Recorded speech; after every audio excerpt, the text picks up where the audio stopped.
এখন আমরা নামায় যাব মাটি আনতে এই বল দিয়ে, তো দেখতেই থাকুন। আসসালামু আলাইকুম গাইস, আশা করি আপনারা সবাই ভালো আছেন। তো এখানে আবার বাচ্চারা খেলা করছিল।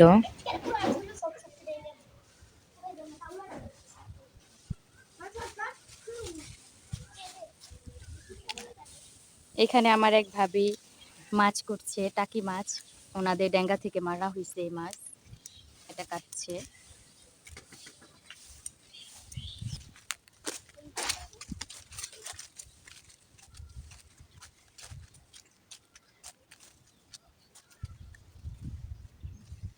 এখান থেকে মাটি নিয়ে কি কাজ করব তা পুরো ভিডিওটি যদি না টেনে আপনারা দেখেন তাহলে দেখতে পারবেন কি করব এই মাটি দিয়ে। আমাদের মাটির ঘর আছে, তো সেই মাটির ঘরেরই কাজ করব, আপনারা দেখতে থাকুন। তো এখানে আগে দেখব কোথা থেকে মাটি নেওয়া যায়।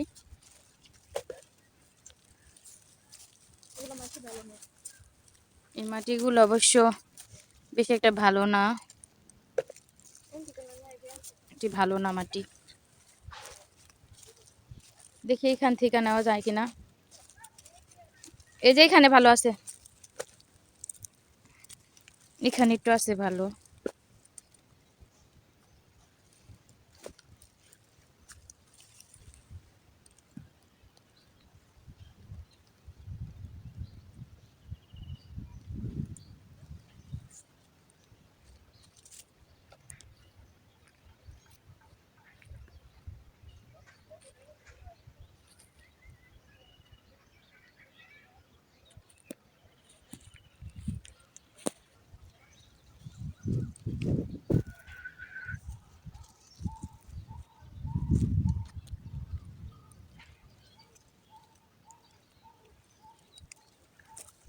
মাটিগুলো আগে ভালো ছিল, এখন এখানে গার্মেন্টস হওয়ার কারণে গার্মেন্টসের যে ময়লাগুলা, ওই ময়লাগুলা ফেলে দেয়। আর ওগুলা পানি যখন থাকে তখন ওগুলাতে অনেক ময়লা থাকে, তো এটার কারণে মাটিগুলো নষ্ট হয়ে গেছে।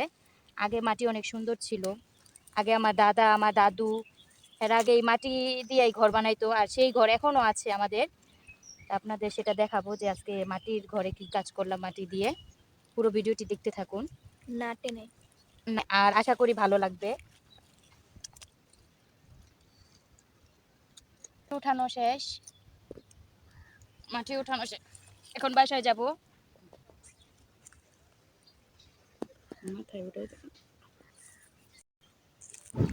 এই মাটি দিয়ে আগে ছোটকালে নানান ধরনের পুতুল, তারপর হাঁড়ি পাতিল, চুলা এগুলা তৈরি করে আমরা খেলা করতাম রোদে শুকিয়ে। তারপর এখন মানে ছোটকালের কথা মনে পড়ে গেল।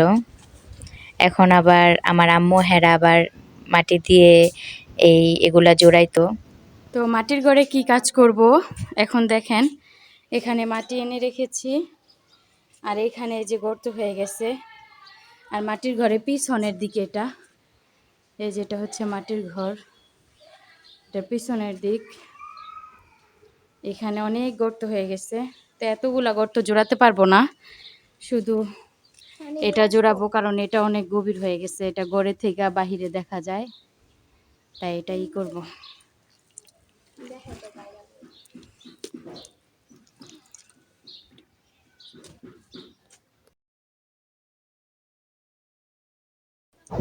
অল্প অল্প করে মাটি নিয়ে এখানে মানে দিয়ে দিয়ে তারপরে জোড়া নিতে হবে। হাত দিয়ে চেপে চেপে মাটিগুলো বসাতে হবে।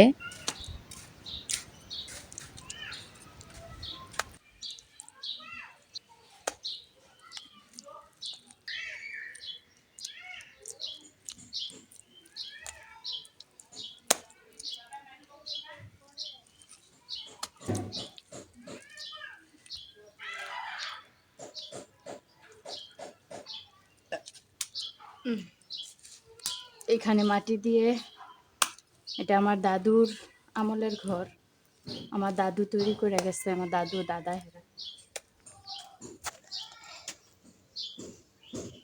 মাটি আনতে এতটুকু মাটি আনছি, এটাই অনেক কষ্ট হইতেছে। আর আমার দাদা হেরা যখন আনতো মাটি এত এত ঘর করছে, দেখুন কত কত ঘর করছে, এগুলো সব মাটির, নিজের হাতে মানে নামা থেকে আইনা তারপরে মাটি দিয়া ঘর বানাইছে। তো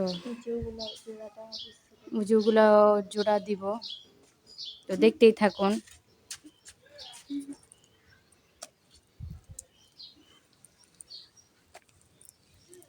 যাদের যাদের মাটির ঘর আছে তারা কিভাবে জোড়াতে হবে সেটা শিখতে পারবেন আমার এই ভিডিও দেখলে।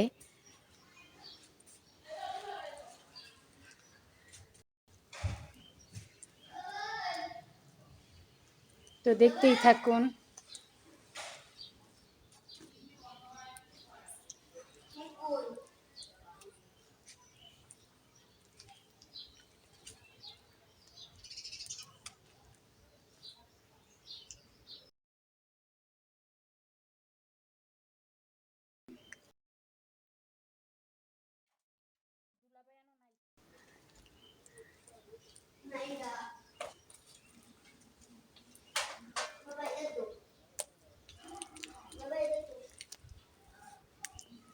মাটির সাথে কুড়া মিক্স করলে অবশ্য ভালো হয়, কিন্তু এটা পরবর্তীতে আবার এই কুড়া মিক্স করে এটা ল্যাপ দেওয়া, মানে ল্যাপ বলি আমরা, ল্যাপ দিব।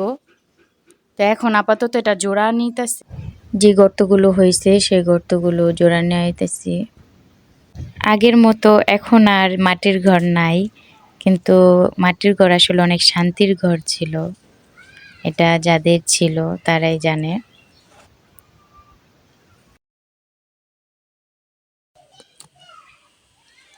এটা অনেক বড় গর্ত হয়ে গেছে, আরো মাটির প্রয়োজন। আবার আরেকদিন মাটি আনবো, এখন আরো কাজ আছে বাসায়। মাটির ঘরে থাকতে অনেক শান্তি লাগে। মাটির ঘরে যারা যারা থেকেছেন তারা তারা অবশ্যই জানেন যে শীতকালে মাটির ঘরে থাকতে মানে একটু মানে গরম গরম লাগে, আর গরমকালে ঠান্ডা অনুভব হয় মাটির ঘরে থাকলে। যাদের যাদের মাটির ঘর আছে তারা কমেন্টে জানায়েন যে মাটির ঘরে থাকার অনুভূতি কেমন।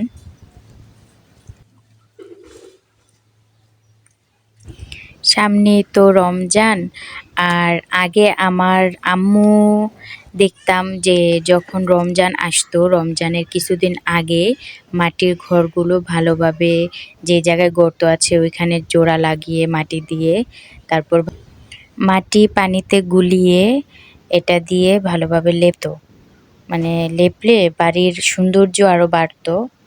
আগে আগে এগুলো করতো, তো এখন তো পাশে আবার বিল্ডিং হয়ে গেছে, এই কারণে এত এগুলা করা হয় না। তো আজ এই পর্যন্তই।